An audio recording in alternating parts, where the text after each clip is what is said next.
I'm Maya Barsky and this is Brooke Barsky, and I decided for Martin Luther King Day I would read this book by Bonnie Bader called Martin Luther King Jr.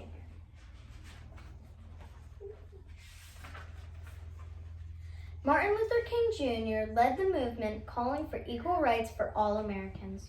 His boyhood home was filled with love. Martin had an older sister he called Chris and an older brother named Alfred Daniel.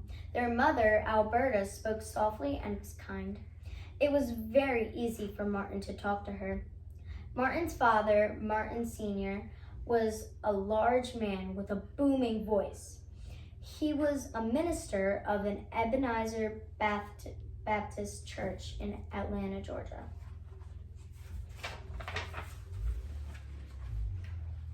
The church was filled with song.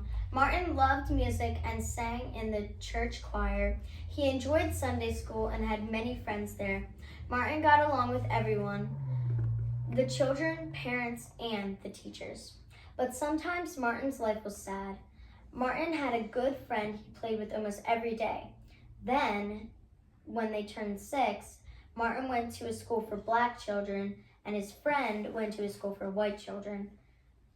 One day, the boy's father told him he could no longer play with Martin because he was black.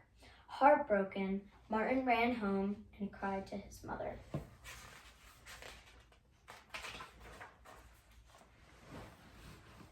That night at dinner, Martin's parents told him it was his duty as a Christian to love everyone, even when he was angry at them. Martin's mother also said he should always feel a sense of somebodyness, that he was important, even though the outside world was telling him he was not, simply because of his skin color. In those days, the southern United States, black people could only drink from water fountains labeled colored, and they were not even allowed to go into many restaurants and stores. This was called segregation, the separation of blacks from whites. As he grew up, Martin's heart began to grow heavier and sadder.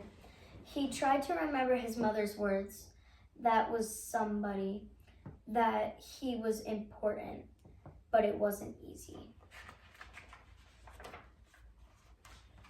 One day, Martin's father took him shoe shopping. Even though the store was empty, the shopkeeper told them they had to go to the back of the store and wait to be served.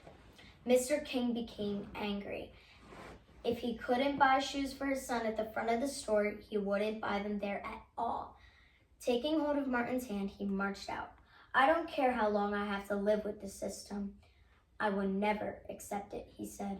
Martin will grow up feeling the same way as his father.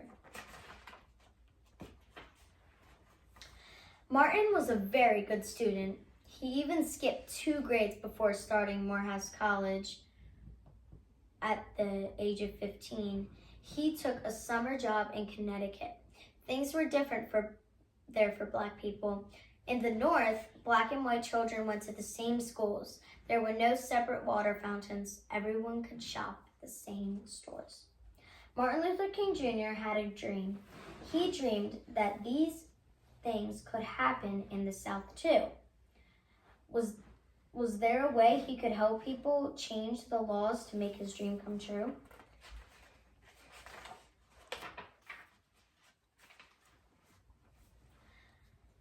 Martin decided to spend his life helping black people. He thought perhaps if he became a minister, he could reach people with his words. So he became an assistant minister at his father's church and went to a seminary.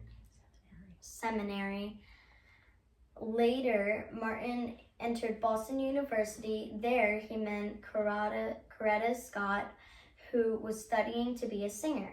On their first date, they talked about how hard it was to be black in the United States. They talked about how people could live together in peace instead. After only 1 hour, Martin was sure he would marry Coretta one day, and he did.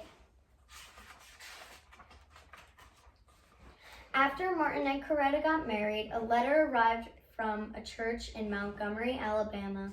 The church leaders invited Martin to give a sermon there. If he did a good job, they would make him their minister. On a clear winter day, Martin drove from Boston to Montgomery. He knew his words had to come from his heart. He knew he could help people find strength to live out their faith.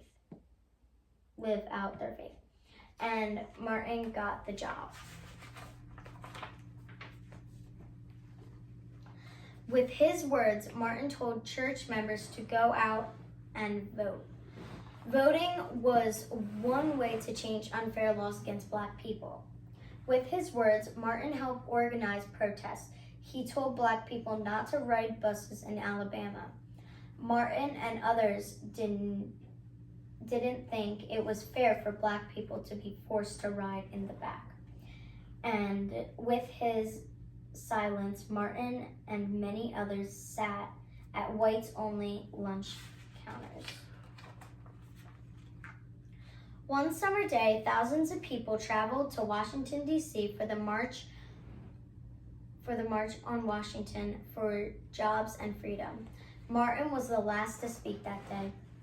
"I have a dream," his voice boomed, that my 4 little children will one day live in a nation where they will not be judged by the color of their skin, but by the content of their character.